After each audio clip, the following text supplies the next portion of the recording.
어머님, 제발 좀 이렇게 오지 마세요. 애들이 무서워해요. 엄마, 체면 좀 지켜요. 이 시간에 남 보기 창피하게 왜 그래요? 그냥 얼굴 좀 보려던 건데. 우리도 살기 벅차요. 제발 이런 거 그만 좀 하세요. 비는 멈추지 않았고 어머니의 손끝에 남은 건 젖은 가족 사진 한 장뿐이었습니다. 평생 자식만 바라보던 여인의 마음은 그날 처음으로 무너졌죠. 하지만 아무도 몰랐습니다. 그녀가 들고 있던 낡은 가방 속에 300억의 로또 당첨금이 들어 있었다는 사실을. 이 영상이 마음에 닿는다면 구독과 좋아요로 따뜻한 마음을 나눠주세요. 그리고 어머니의 진심이 어디로 향하는지 영상 끝까지 함께 지켜봐 주세요. 그럼 이야기를 시작하겠습니다. 반지하 창문 틈으로 빗소리가 일정한 박자를 두드립니다. 한정수는 젖은 우산을 현관에 세워두고 장바구니에서 빵 한 봉지와 달걀, 그리고 편의점에서 산 로또 용지를 꺼냅니다. 형광등이 약하게 깜빡이고 싱크대 위에는 설거지 못한 그릇이 기울어져 있습니다. 그녀는 의자에 천천히 앉아 숨을 고릅니다. 주름진 손끝이 용지의 숫자를 더듬습니다.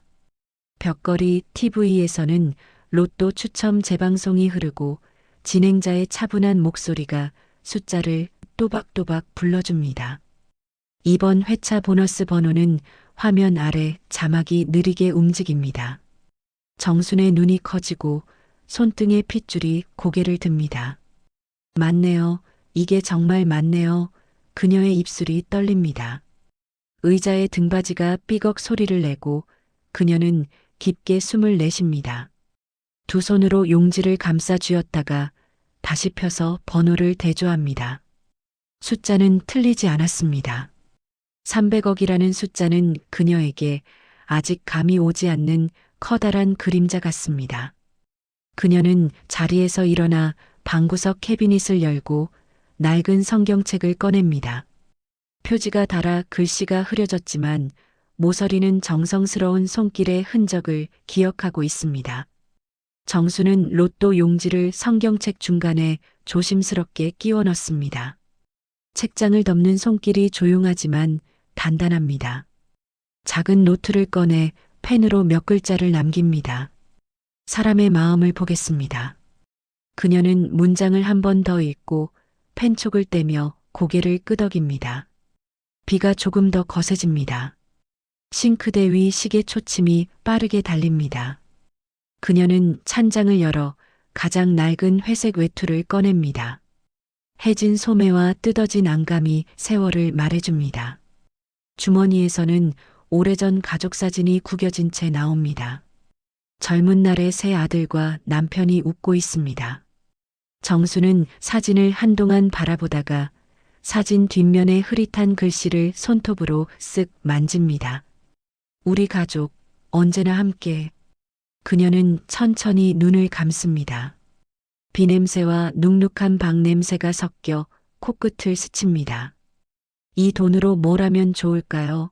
그녀의 목소리는 거의 속삭임입니다. 대답은 바람과 비가 대신합니다. 그녀는 고개를 들어 허공을 한번 바라봅니다. 겸손과 두려움이 뒤섞인 표정입니다. 먼저 마음부터 확인해야죠. 그녀는 스스로에게 말합니다. 말끝이 방바닥에 부드럽게 내려앉습니다. 정수는 외투를 걸치고 발이 편한 고무신을 찾아 신습니다. 손에는 비닐봉지를 듭니다. 봉지 안에는 빵 한 봉지와 달걀 6알 그리고 얇은 손수건 하나가 들어 있습니다. 우산을 펴기 전 그녀는 성경책을 한 번 더 바라봅니다. 책은 테이블 위에서 묵묵히 그녀를 배웅합니다. 잠깐 맡아줘요. 그녀는 책을 향해 미소를 짓습니다. TV 화면의 불빛이 방 안을 흐릿하게 밝힙니다. 그녀는 TV를 끄고 콘센트에서 플러그를 뽑습니다. 그리고 형광등 스위치를 내립니다. 어둠 속에서 창문 너머 비가 은빛으로 흩어집니다. 현관문을 여는 순간 차가운 공기가 얼굴을 스칩니다. 우산이 빗줄기를 튕겨내고 고무신이 무릉덩이를 살짝 건드립니다. 골목길 가로등이 젖은 아스팔트에 빛을 놓습니다. 정수는 허리를 조금 펴고 보폭을 작게 내딛습니다. 비닐봉지가 바람에 흔들립니다. 모퉁이를 돌아나갈 때 그녀는 잠깐 발을 멈춥니다. 이웃집 창문 너머로 가족들이 둘러앉아 웃는 그림자가 비칩니다. 그녀의 눈이 잠시 흔들립니다. 그러나 발걸음은 다시 앞으로 나아갑니다. 버스 정류장 비가림막 아래에는 몇 사람이 서 있습니다. 젊은 부부가 서로의 어깨를 다독이고 학생은 휴대폰 화면을 빠르게 내립니다. 정수는 한 칸 비켜서서 물방울을 털어냅니다. 버스가 도착하고 문이 열립니다. 그녀는 난간을 잡고 조심스럽게 올라탑니다. 카드는 오래전에 잃어버렸고 주머니에는 쪽 동전 몇 개뿐입니다. 운전기사는 눈으로 금액을 세고 고개를 끄덕입니다. 천천히 올라오세요. 짧은 말이지만 따뜻합니다. 정수는 고개를 숙여 감사 인사를 대신합니다. 창밖에 빗줄기가 길게 이어집니다. 차창에 맺힌 물방울이 도시의 불빛을 부드럽게 흐립니다. 버스 안내 방송이 다음 정류장을 알립니다. 그녀는 손가락으로 의자 끝을 가만히 누릅니다. 첫째의 아파트 단지가 머릿속에 떠오릅니다. 크고 밝은 로비, 반듯한 분수, 냉정한 경비 초소. 한때 가족이 함께였던 명절이 생각납니다. 식탁 위에 놓였던 전과 탕국, 분주한 손과 웃음소리. 그 웃음이 어느 해부터 어딘가 모르게 줄었습니다. 비가 도로 위를 더 세차게 때립니다. 버스가 급정거를 하고 사람들의 몸이 살짝 앞으로 쏠립니다. 정수는 봉지가 뒤틀리지 않도록 팔을 감쌉니다. 조금만 더 가면 돼요. 그녀가 작게 말합니다. 버스가 마지막 큰 교차로를 지나 아파트 단지 앞 정류장에 멈춥니다. 문이 열리고 비의 기운이 한꺼번에 밀려옵니다. 그녀는 우산을 깊게 눌러쓰고 내립니다. 발밑에서 물이 튑니다. 단지 입구의 조명이 비를 얇게 가릅니다. 로비 유리문은 맑고 튼튼해 보입니다. 그녀는 경비실 앞에서 잠시 숨을 고릅니다. 경비원의 의자에 걸린 젖은 수건이 말라가고 있습니다. 경비원이 일어나 그녀를 바라봅니다. 비가 많이 오네요. 경비원의 목소리는 딱딱하지 않습니다. 정수는 고개를 끄덕이고 방문증을 적는 종이에 떨리는 글씨로 이름을 씁니다. 볼펜 끝이 종이를 눌러 작은 홈을 남깁니다. 엘리베이터 안에서는 거울에 비친 자신의 모습을 보게 됩니다. 젖은 외투, 축 처진 어깨, 그리고 오래 묵은 표정. 그녀는 거울을 향해 짧게 미소를 지어봅니다. 괜찮아요. 이번에는 속삭임이 아니라 다짐입니다. 엘리베이터 숫자가 올라가고 조용히 멈춥니다. 문이 열릴 때 복도에 은은한 방향제 냄새가 스며듭니다. 바닥은 반들거리고 벽에는 계절 포스터가 붙어 있습니다. 그녀는 문패를 확인하고 깊게 숨을 들이마십니다. 초인종 버튼 위에 물방울이 맺혀 있습니다. 손끝이 망설이다가 버튼을 살짝 누릅니다. 띵, 실내에서 벨소리가 멀고 또렷하게 울립니다. 잠시 정적이 흐르고 문 안쪽에서 발자국 소리가 다가옵니다. 사슬이 풀리는 소리, 잠금 장치가 돌아가는 소리가 이어집니다. 문틈으로 따뜻한 거실 조명이 흘러나옵니다. 정수는 우산을 접으며 자세를 낮춥니다. 비닐봉지가 그녀의 무릎 옆에서 바스락 소리를 냅니다. 문이 느리게 열리고 누군가의 숨소리가 가까워집니다. 그녀의 시선은 문턱과 실내의 경계에서 잠깐 흔들립니다. 한 발만 내디디면 오래 묵은 마음의 시험이 시작됩니다. 정수는 등을 곧게 펴고 눈을 조용히 들었습니다. 그리고 아무 말도 하지 않습니다.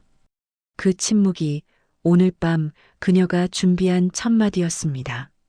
아파트 안에서는 식기 부딪히는 소리와 TV 뉴스 앵커의 목소리가 섞여 들립니다. 문틈 사이로 비바람이 들어오자 며느리는 서둘러 문을 닫으려 합니다. 누구세요? 라는 말이 짧게 날아오고 정수는 젖은 외투를 움켜쥔 채 조심스럽게 대답합니다. 나야 엄마야. 안쪽에서 놀란 듯한 기척이 들리더니 첫째 상민이 슬리퍼를 끌며 나옵니다. 그는 어머니의 모습에 한순간 말을 잃지만 곧 표정을 다잡습니다. 이 시간에 웬일이에요? 그의 시선은 어머니가 든 비닐봉지로 향합니다. 비닐 안에는 눅눅한 빵과 달걀이 구겨진 채 담겨 있습니다. 정수는 머뭇거리다 그냥 얼굴 좀 보려고라고 말하지만 목소리는 작고 갈라집니다. 뒤쪽에서 며느리가 팔짱을 낍니다. 요즘 애들도 보고 바쁘잖아요, 어머님. 다음에 미리 연락이라도. 상민은 눈치를 보며 문턱 가까이로 다가갑니다. 복도 쪽으로 흘러드는 찬 공기가 거실의 따뜻한 냄새와 섞입니다. 정수는 손을 내밀며 그럼 잠깐만 들어가도 될까? 라고 묻습니다. 하지만 상민은 시선을 피한 채 조용히 머리를 흔듭니다. 집이 좀 정리도 안 돼 있고 내일 회사 일도 있어서요. 말끝이 길어질수록 그의 표정은 점점 굳어갑니다. 정수는 웃는 얼굴을 유지하려 애쓰지만 눈가가 살짝 떨립니다. 비닐봉지를 더 단단히 쥔 손마디가 하얗게 질립니다. 괜찮아. 그냥 지나가다 생각나서 그녀의 말은 절반쯤 공기 속에 흩어집니다. 거실 안쪽에서 손자의 목소리가 들립니다. 아빠, 누가 왔어? 상민은 서둘러 문을 닫으며 별일 아니야라고 대답합니다. 문이 반쯤 닫히는 순간 정순의 시야에 아들의 가족 사진이 보입니다. 하얀 벽 위 정갈한 액자 속에서 모두 환하게 웃고 있습니다. 그녀는 그 웃음을 기억하려는 듯 잠시 바라봅니다. 그러나 곧 문이 완전히 닫히며 그 빛마저 사라집니다. 복도에는 남은 빗물이 전등불 아래 반짝입니다. 정수는 천천히 몸을 돌려 계단 쪽으로 걸어갑니다. 양손이 떨리지만 비닐봉지는 놓지 않습니다. 엘리베이터 안에서 거울에 비친 자신의 얼굴이 낯설게 느껴집니다. 괜찮아요. 아직 둘째도 있고 셋째도 있잖아요. 속삭이듯 말하며 입꼬리를 억지로 올립니다. 로비를 나서는 순간 경비원이 우산을 들어줍니다. 어머님, 비 많이 오는데 조심하세요.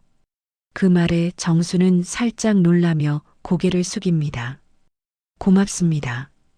비에 젖은 고무신이 또각거리며 골목으로 향합니다. 손에 쥔 가족 사진이 젖어가고 잉크가 희미하게 번집니다. 그녀는 아파트 담장을 따라 천천히 걷습니다.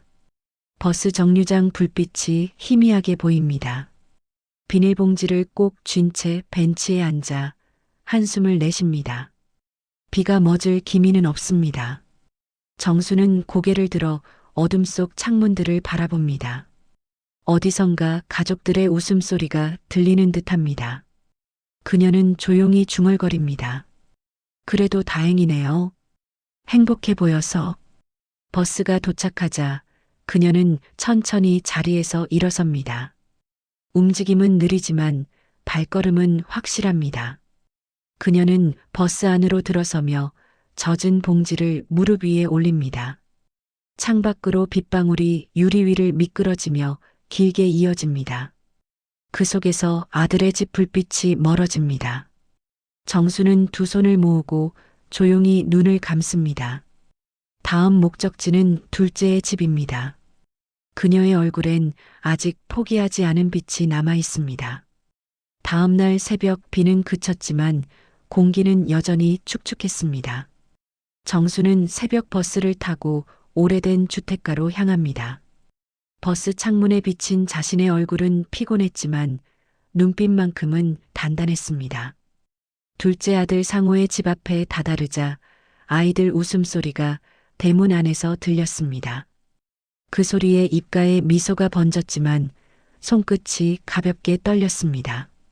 대문을 두드리자 잠시 후 안에서 발자국 소리가 났습니다. 문이 열리고 며느리가 놀란 표정으로 정순을 바라봤습니다. 어머님, 웬일이세요?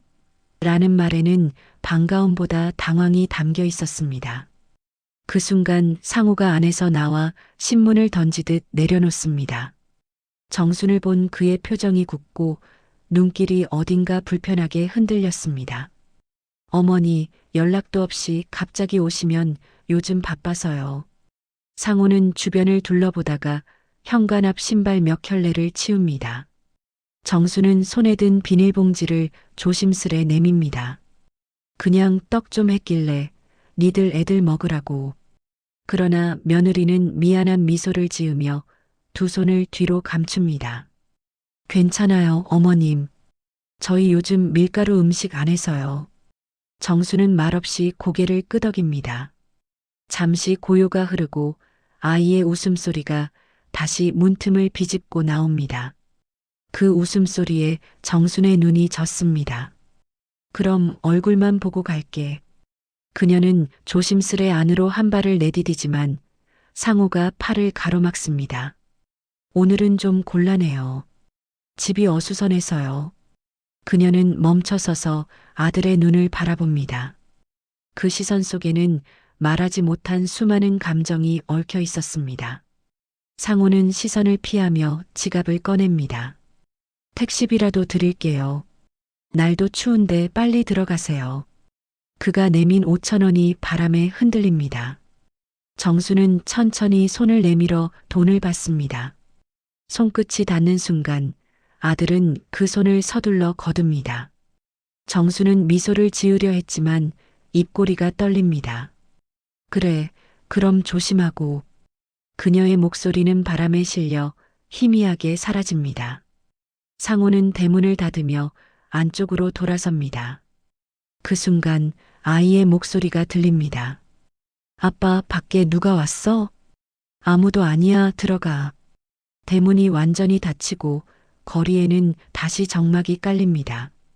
정수는 잠시 그 자리에 서 있다가 손에 쥔 봉지를 내려다봅니다. 떡은 이미 식어 굳어버렸습니다. 그녀는 봉지를 가슴에 안고 발걸음을 옮깁니다.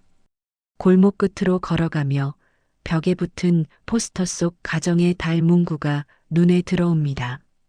그녀는 잠시 그 앞에 멈춰섭니다. 가족은 서로의 마음을 품는 것이라는 글귀가 흐릿하게 보입니다. 버스 정류장으로 향하는 발걸음은 더디지만 단단합니다. 버스를 기다리는 동안 하늘에서는 희미한 햇살이 비추기 시작합니다. 정수는 손바닥 위에 떨어진 햇살을 바라보며 중얼거립니다. 햇빛은 누구에게나 공평한 사람 마음만 다를 뿐이지. 버스가 다가오고 문이 열립니다. 그녀는 조용히 올라타며 한자리를 찾아 앉습니다. 창문 너머로 아이가 뛰노는 모습이 잠깐 보입니다. 그녀는 그 모습을 끝까지 바라보다 눈을 감습니다. 이제 남은 건 마지막 아들뿐입니다. 그녀의 손에 쥔 떡봉지가 작게 흔들립니다. 해가 완전히 져버린 저녁, 거리는 축축하고 차가운 바람이 불어옵니다. 정수는 버스에서 내린 뒤 아무 방향도 정하지 못한 채 발길 닿는 대로 걷습니다. 가로등 불빛이 번쩍이며 젖은 도로 위에 길게 늘어집니다. 가게 문들은 하나둘 닫히고 포장마차에서는 국물 냄새가 바람을 타고 흘러옵니다. 그녀의 배에서 조용히 꼬르륵 소리가 납니다. 하지만 주머니를 뒤져도 동전 몇 개뿐입니다. 공원 입구 벤치에 앉자 차가운 금속의 감촉이 손끝으로 전해집니다. 지나가는 사람들은 눈을 피하거나 고개를 돌립니다. 손자 또래의 학생이 친구와 웃으며 지나가고 그 뒷모습을 보던 정순의 입가에 희미한 미소가 떠오릅니다. 하지만 그 미소는 곧 사라집니다. 그녀는 낡은 외투를 여미고 두 손을 무릎 사이에 끼워 넣습니다. 바람이 한 장의 종이를 날려 벤치 앞에 떨어뜨립니다. 정수는 천천히 몸을 숙여 그것을 집어듭니다. 종이에는 삐뚤빼뚤한 글씨로 사람이 사람답게 사는 건 돈이 아니라 마음입니다. 라고 적혀 있습니다. 그녀는 그 문장을 조용히 읽고 가슴 주머니에 넣습니다. 마치 오래된 편지를 받은 사람처럼 눈빛이 조금 부드러워집니다. 갑자기 구두 소리가 다가옵니다. 어두운 코트를 입은 노인이 천천히 걸어와 그녀 앞에 멈춥니다. 손에는 김이 나는 컵라면 2개가 들려 있습니다. 이 밤에 여기 혼자 계세요? 정수는 놀라며 얼굴을 듭니다. 낯익은 눈매의 목소리. 혹시 박노인? 노인은 미소를 지으며 머리를 끄덕입니다. 예, 오랜만이죠. 이렇게 뵙네요. 정수는 눈시울이 붉어지고 목이 메입니다. 세상에, 아직도 여길 지키고 계셨네요. 박노인은 컵라면 하나를 건네며 따뜻할 때 드세요. 이 밤엔 이게 최고예요. 라 말합니다. 정수는 두 손으로 라면을 받아 고맙다는 듯 고개를 숙입니다. 김이 올라오며 그녀의 얼굴을 부드럽게 감쌉니다. 살다 보면 참 이상하죠. 박노인이 말합니다. 돈 없을 때도 사람은 버텨요. 근데 마음이 없으면 그땐 정말 힘들더라고요. 정수는 아무 말 없이 고개를 끄덕입니다. 두 사람은 말없이 라면을 먹습니다. 공원의 불빛이 희미하게 흔들리고 멀리서 택시 경적이 짧게 울립니다. 김이 사라지자 정수는 숨을 깊게 들이마십니다. 저 잠시 머물 곳이 있을까요? 박노인은 자리에서 일어서며 조용히 손을 내밉니다. 제 방이 좁지만 따뜻해요. 같이 가요. 정수는 그 손을 잡습니다. 그 손은 거칠지만 따뜻했습니다. 두 사람의 그림자가 공원의 가로등 아래에서 길게 늘어집니다. 그림자는 마치 오래전부터 함께 걸어온 사람들처럼 닮아 있습니다. 정수는 속으로 중얼거립니다. 돈보다 따뜻한 손이 더 귀하구나.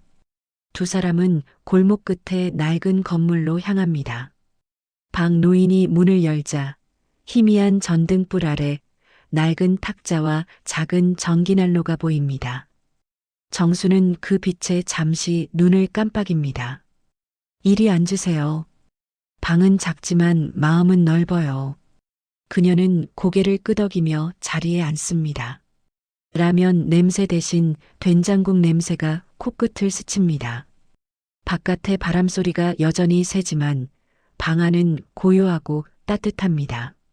정수는 벽에 걸린 낡은 시계를 봅니다. 시계 초침이 가늘게 떨리며 움직입니다. 그녀는 조용히 손을 모읍니다. 오늘 정말 오래된 꿈을 다시 꾸는 것 같아요. 박노인은 아무 말 없이 주전자를 올립니다. 물이 끓는 소리가 작게 들리고 정순의 얼굴에 안도감이 비칩니다. 그녀는 무릎 위에 손을 꼭 모으며 생각합니다. 이 밤이 길어도 괜찮아요. 누군가 곁에 있으니까. 창밖에는 다시 비가 내리기 시작합니다. 하지만 그 빗소리는 이제 차갑지 않습니다. 방 안의 등불이 흔들릴 때마다 두 사람의 그림자가 천천히 서로에게 기대듯 움직입니다. 그 순간 정순의 입가에는 오래된 평온한 미소가 피어납니다.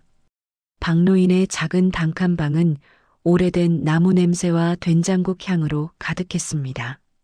정수는 낡은 밥상 앞에 앉아 조심스럽게 숟가락을 들었습니다.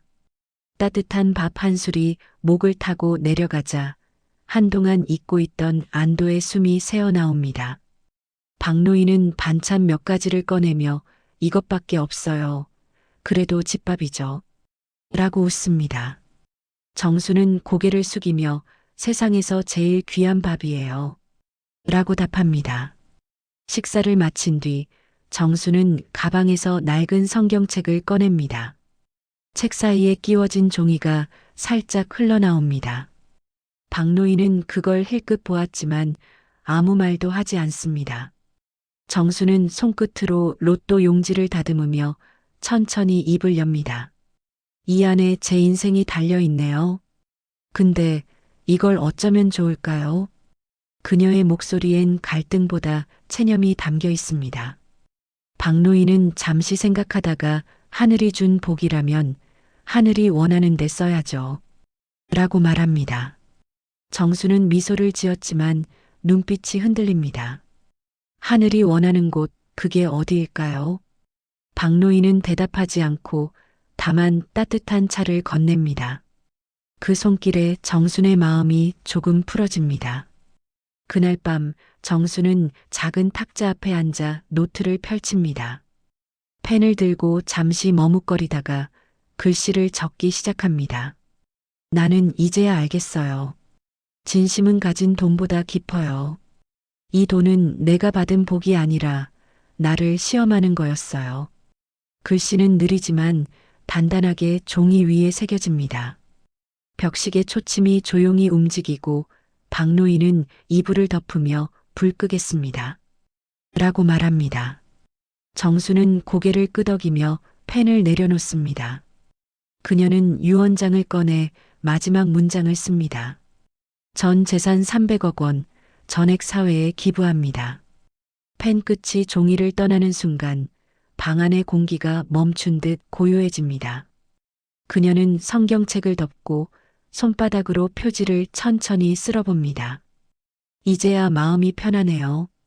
창밖에는 부슬비가 내리고 멀리서 새벽 닭이 우는 소리가 들립니다. 정수는 침대에 누워 눈을 감습니다. 숨이 고르지 못하게 들이쉬어졌다가 멈춥니다. 박노인은 불을 끄며 속삭입니다. 이제 그만 쉬세요. 그동안 참 오래 버티셨네요. 다음 날 아침 햇살이 희미하게 커튼 사이로 들어옵니다. 탁자 위에는 성경책과 노트, 그리고 봉인된 유언장이 가지런히 놓여 있습니다. 정순의 의자 위엔 접힌 외투가, 바닥에는 구겨진 가족 사진이 떨어져 있습니다. 박노인은 조용히 그것들을 바라보다가 성경책을 덮습니다. 그녀의 마음이 이 방에 남아있는 듯 공기가 아직 따뜻했습니다. 그날 오후 병원 응급실로 실려간 정순의 몸은 이미 싸늘했습니다. 박노인은 담요를 덮어주며 속으로 짧게 기도합니다. 당신의 뜻이 이루어지게 해주세요. 병실 창문 밖으로 비가 다시 내립니다. 비의 리듬 속에 어딘가에서 정순의 목소리가 희미하게 들립니다. 돈보다 마음이 더 큰 재산이죠. 카메라는 병실 한쪽 탁자 위를 비춥니다. 거기엔 봉인된 유언장과 성경책 위에 올려진 한 송이 하얀 국화가 있습니다. 그 꽃잎이 천천히 흔들리며 장면은 서서히 어둠으로 전환됩니다. 며칠 뒤 서울 시내 한 병원의 조용한 복도.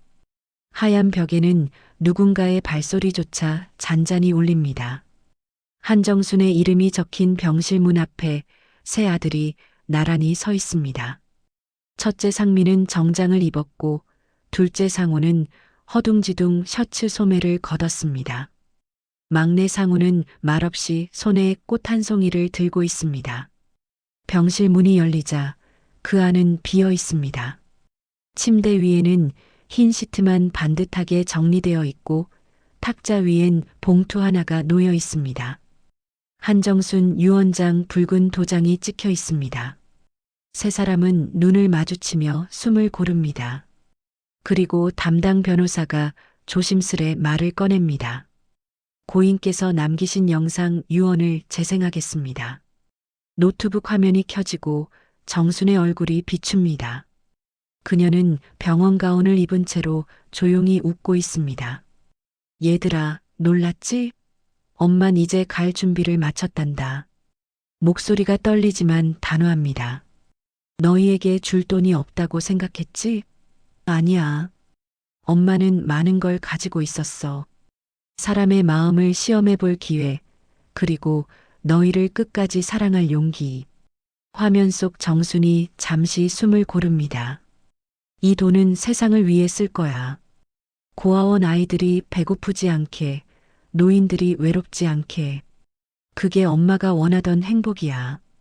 그녀의 눈가에 미소가 번지고 화면이 잠시 흔들립니다. 너희가 행복하길 바라. 미안하고 또 고맙다. 마지막 장면에서 그녀는 손을 흔듭니다. 영상이 꺼지자 병실 안이 고요해집니다. 상민은 주먹을 쥐고 고개를 숙입니다. 엄마 왜 한마디라도 더 안 하셨어요? 상호는 손등으로 눈을 훔치며 의자에 주저앉습니다. 우리가 너무 바보였네요. 막내 상우는 말없이 성경책을 집어듭니다. 표지를 열자 그 안에는 낡은 가족 사진이 한 장 끼워져 있습니다. 사진 속엔 젊은 정순과 새 아들이 활짝 웃고 있습니다. 상우의 손이 떨리고 한 방울의 눈물이 사진 위에 떨어집니다. 그 물방울이 사진 속 웃음을 흐릿하게 번지게 만듭니다. 세 형제는 서로를 바라봅니다. 말은 없지만 눈빛으로 모든 것을 이해합니다. 그때 병실 문이 살짝 열리며 간호사가 들어옵니다. 고인께서 마지막으로 남기신 편지가 있습니다. 편지에는 단 한 줄이 적혀 있었습니다. 사랑은 남길 때 완성된다. 상민은 그 문장을 천천히 소리내 읽습니다. 상우는 조용히 고개를 숙이고 상우는 편지를 품에 안습니다. 세 아들은 침묵 속에서 서로의 손을 잡습니다. 창문 너머로 햇살이 병실 안으로 스며듭니다. 그 빛은 따뜻하고 부드럽게 세 사람의 얼굴을 감쌉니다. 한참 후 변호사가 조용히 입을 엽니다. 기부재단 설립 절차는 이미 진행 중입니다. 상민은 눈을 감고 고개를 끄덕입니다. 엄마가 원하던 대로 해주세요. 그의 목소리는 떨리지만 어딘가 단단합니다. 카메라는 천천히 침대 위로 이동합니다. 흰 시트 위에 놓인 한 송이 국화가 조용히 흔들립니다. 창밖의 바람이 커튼을 살짝 밀어 올립니다. 그리고 빛이 흰 시트 위에 내려앉습니다. 마치 어머니의 손길이 마지막 인사를 하는 듯 따뜻한 빛이 일렁입니다. 한 달이 지난 어느 아침, TV 뉴스 자막이 눈길을 끕니다. 익명 기부자 300억 전 재산사회 환원 화면엔 기자들의 플래시가 번쩍입니다. 화면 속 기자가 말합니다. 고인은 평범한 70대 여성으로 이름을 밝히지 않은 채 전 재산을 장학재단과 복지시설에 기부했습니다. 그 뉴스 자막 아래에 작게 적힌 이름 한정순. 세 아들은 각자의 자리에서 그 화면을 바라봅니다. 첫째 상민은 회사 회의실에서 모니터를 보며 말을 읽습니다. 옆자리 직원이 농담처럼 말합니다. 이런 사람들 보면 참 대단하죠. 요즘 세상에 누가 저렇게 하나요? 상민은 아무 대답도 하지 못한 채 눈을 감습니다. 회의실 유리창 너머로 햇살이 비칩니다. 그는 자리에서 일어나 조용히 말합니다. 저 잠깐만 나갔다 오겠습니다. 화면은 둘째 상으로 전환됩니다. 작은 분식집 주방에서 설거지를 하던 그는 TV 소리에 고개를 듭니다. 그릇을 내려놓고 화면을 뚫어지게 봅니다. 엄마 짧은 한마디가 새어나옵니다. 그는 물을 잠그고 앞치마로 눈가를 닦습니다. 그동안 밀어두었던 감정이 한꺼번에 터져 나옵니다. 뒤에서 아내가 다가와 조용히 그의 손을 잡습니다. 상호는 고개를 끄덕이며 이제 진짜 잘 살아보자 라고 속삭입니다. 막내 상호는 교회 강당에서 아이들에게 피아노를 가르치고 있습니다. 피아노 위에는 어머니의 낡은 성경책이 놓여 있습니다. 아이들이 천진한 얼굴로 노래를 따라 부릅니다. 그는 미소를 지으며 건반을 누릅니다. 음악이 교회 안에 퍼지고 창밖으로 따뜻한 햇살이 스며듭니다. 곡이 끝나자 상우는 조용히 아이들에게 말합니다. 이 노래는 감사라는 뜻이에요. 우리가 받은 사랑을 잊지 말아요. 며칠 후 한정순 장학재단 개관식 현장. 현판식 리본을 자르는 사람은 다름 아닌 박노인입니다. 그는 연단 위에서 천천히 말합니다. 그분은 부유했지만 더 큰 분은 나눔에 있다는 걸 알고 계셨습니다. 사람들이 조용히 박수를 칩니다. 그 순간 바람이 불어와 하얀 천이 펄럭입니다. 햇살 속에서 정순의 미소 같은 빛이 스쳐갑니다. 상민과 상우는 조용히 행사장 뒤편에 서 있습니다. 세 사람은 따로 말을 하지 않습니다. 상민이 작은 상자를 꺼내 형제들에게 나눠줍니다. 그 안에는 어머니가 남긴 가족 사진이 복사되어 있습니다. 사진 뒷면엔 같은 문장이 적혀 있습니다. 마음이 부자면 세상은 따뜻하다. 세 형제는 사진을 품에 넣습니다. 상우가 말없이 고개를 끄덕이고 상민은 하늘을 바라봅니다. 엄마, 이제 알겠어요. 상우는 피아노 가방을 메고 장학재단 어린이들과 함께 연주를 시작합니다. 행사장엔 피아노 선율이 잔잔히 울립니다. 그 음은 마치 정순이 생전에 즐겨 듣던 찬송가처럼 따뜻합니다. 카메라는 천천히 하늘을 향해 올라갑니다. 하얀 구름 사이로 햇빛이 퍼지고 그 속에서 한 여인의 목소리가 들립니다. 얘들아, 이제 웃으렴. 음악이 천천히 잦아들고 장면은 부드럽게 희미해집니다. 세 형제의 실루엣만 남고 그 뒤로 황금빛 노을이 번집니다. 마지막으로 화면에 한 줄의 문장이 떠오릅니다. 진심은 끝이 아니라 새로운 시작이다. 초겨울의 바람이 잔잔히 불어오는 시골 묘역. 낙엽이 묘비 주위를 맴돌며 흩날립니다. 한정순 1948만 2024 사랑을 나눈 사람이라는 비문이 햇살을 받아 은빛으로 반짝입니다. 세 아들은 말없이 묘 앞에 서 있습니다. 상민은 조용히 국화를 내려놓고 상우는 가족 사진을 묘비 옆에 세웁니다. 막내 상우는 손에 든 봉투를 꺼냅니다. 봉투 안에는 한 장의 편지가 들어 있습니다. 정순의 필체로 또박또박 적힌 문장들이 눈에 들어옵니다. 얘들아, 이젠 울지 마라. 내가 떠난 게 아니라 너희 마음속으로 들어간 거란다. 사람은 돈이 아닌 마음으로 남는단다. 그리고 사랑은 나눌 때 자란단다. 편지를 읽는 동안 바람이 세차게 불어 꽃잎이 흩날립니다. 세 형제의 눈가에 눈물이 맺히지만 이번엔 슬픔보다 따뜻한 미소가 먼저 번집니다. 상민이 말없이 하늘을 올려다봅니다. 엄마, 약속할게요. 이제는 서로 챙기며 살게요. 상우는 동생의 어깨를 두드리고 상우는 미소를 지으며 고개를 끄덕입니다. 멀리서 교회 종소리가 3번 울립니다.